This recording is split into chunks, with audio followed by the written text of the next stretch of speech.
This is a story that's almost impossible to believe.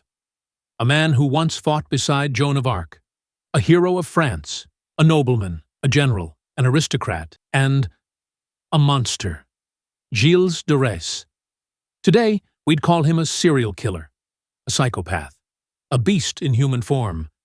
But in the 15th century, in the age of knights, kingdoms, and the Inquisition, his crimes became legend, so horrifying that for centuries people confused him with the fairy tale villain Bluebeard. Yes, that Bluebeard, who murdered his wives and hid their bodies in his castle, was inspired by this very man. And today, we'll uncover how a national hero turned into one of Europe's most terrifying child murderers. This won't be a pleasant story, but I promise you won't be able to look away. Gilles de Rais was born in 1405 into one of the wealthiest noble families in France. He had everything: money, influence, castles, education, and power. From childhood, he was trained in war, strategy, and the art of command. When the 100 Years' War raged across France, Gilles was still a teenager, but already he made a name for himself. He was brave, ruthless, and above all, effective.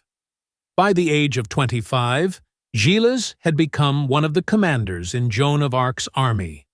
He fought at her side during the siege of Orléans, one of the most decisive victories of the war. Witnesses said Gilles was among her most loyal and trusted men. Some even claimed he was in love with her. Others, that he saw her as something divine. For his service, he was granted the title Marshal of France, one of the highest honors in the kingdom. Young, wealthy, celebrated, he seemed destined for greatness. But somewhere beneath the armor, beneath the shining image of the knight and hero, something darker was growing, a shadow that would soon consume him completely. After Joan of Arc's execution, Gilles changed.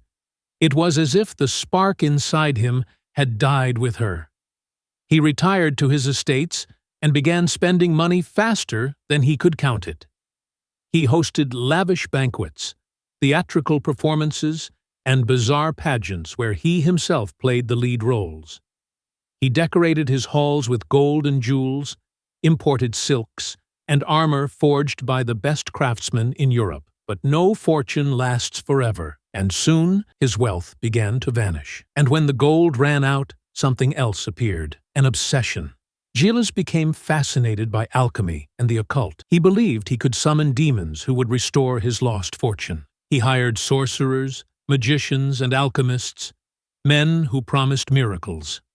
Among them was Francesco Prelati, an Italian wizard who claimed he could contact a demon named Baron. The price? Blood, human blood. And that's when the nightmare began. After Gilles de Rais fell into the world of alchemy, his fascination with magic quickly stopped being innocent curiosity. In his mind, a new idea began to take shape, that only a sacrifice of human life could unlock the gates to limitless wealth. That was the moment when the knight, the hero of France, crossed the line from which there was no return. The first disappearances. At first, it seemed coincidental. In nearby villages, people whispered about children who had run away, got lost in the woods, or been taken by spirits. No one dared connect these tragedies to the castle of Gilles de Rais. After all, he was a nobleman, a war hero, a patron of the arts. Who would ever suspect him? But as months went by, the disappearances multiplied. It was mostly young boys, sons of poor families, shepherds, apprentices, children looking for work. Gilles sent his men out with promises. The Lord needs young helpers. You'll be fed, clothed, and well paid. For desperate families, it sounded like a miracle. No one imagined they were sending their child to die. At night, the castle of de Rais became a place of unnatural silence, thick, heavy, interrupted only by the crackling of fire, and sometimes something that sounded like a scream. Servants who slept far from the main hall later spoke of noises in the dark, of children seen during the day, but gone by morning. Some fled the castle. Others stayed silent, terrified. Among those who remained were his trusted men, Etienne Corillot, known as Poitou, a man named Henriette, and several others who knew everything. They helped lure the children in, prepare the rooms, dispose of the bodies. Some later testified that Gilles could change in an instant, from a charming, well-spoken nobleman to a raging madman. He could laugh one moment, then explode into fury the next, as if something inside him snapped without warning. What's most disturbing is that Gilles didn't kill for money, or power, or even revenge. He killed for emotion, for the thrill of control over life and death. To him, suffering was part of a performance.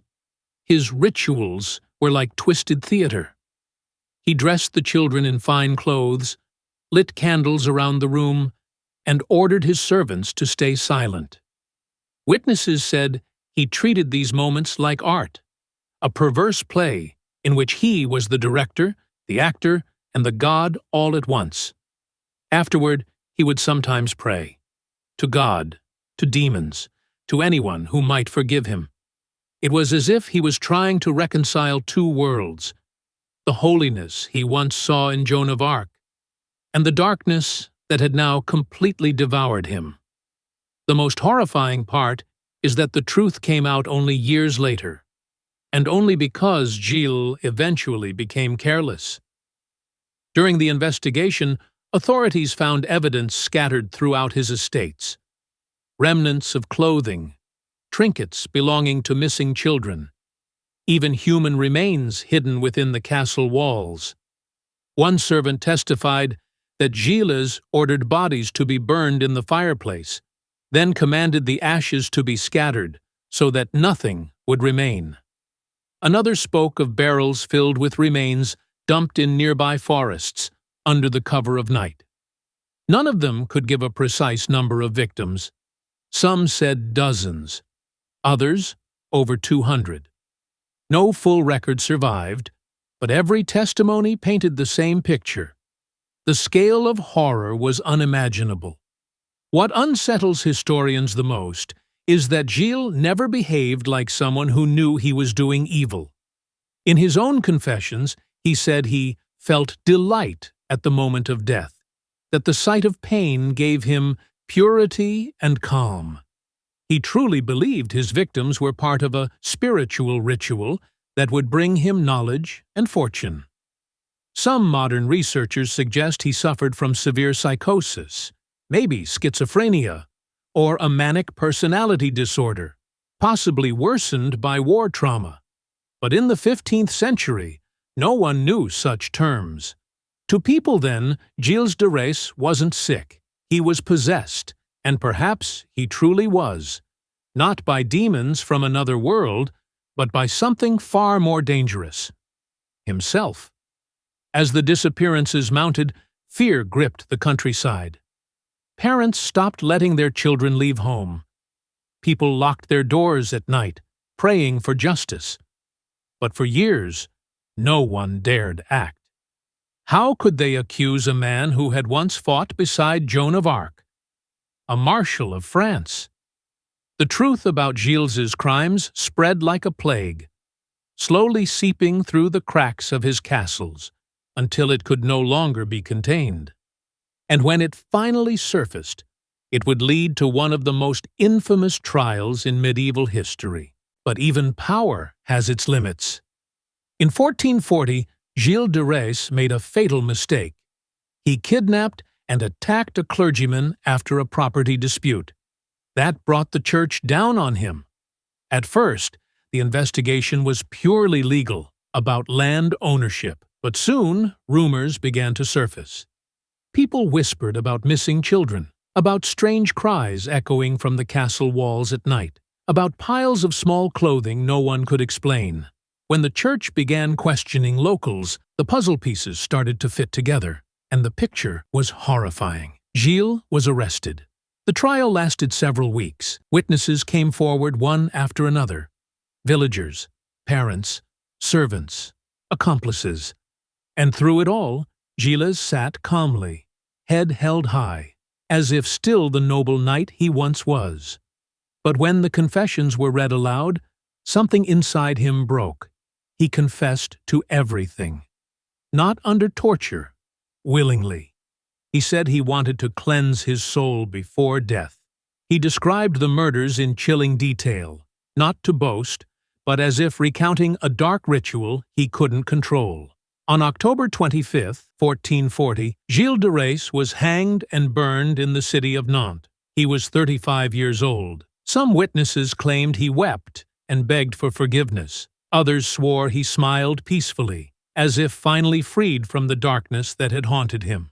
After his death, stories about him spread across France like wildfire. Some claimed the trial was political, that the church wanted to destroy a troublesome noble. But most historians agree. The evidence was overwhelming, the testimonies too consistent. Gilles de Rais was guilty. Over the centuries, his story evolved into legend. He became the likely inspiration for the fairy tale of Bluebeard, the murderous nobleman who hides corpses in his castle. Others see in him an early echo of later vampire myths, a man feeding on the life of the innocent. What truly puzzles historians is how a man so educated, so powerful, so close to Joan of Arc, could fall so far into madness and depravity. Was it insanity, possession, or simply the dark side of human nature, unleashed by unchecked privilege and power? His story forces us to confront something uncomfortable. That monsters aren't born in the shadows, they're made in palaces, among silk and gold, among applause and admiration. Gilles de Rais wasn't a beast from the woods. He was a man, proud, ambitious, celebrated, until the darkness inside him grew louder than reason. And maybe that's why his name still echoes today, because it shows how thin the line really is between hero and monster, between the one who fights for good and the one who kills for curiosity.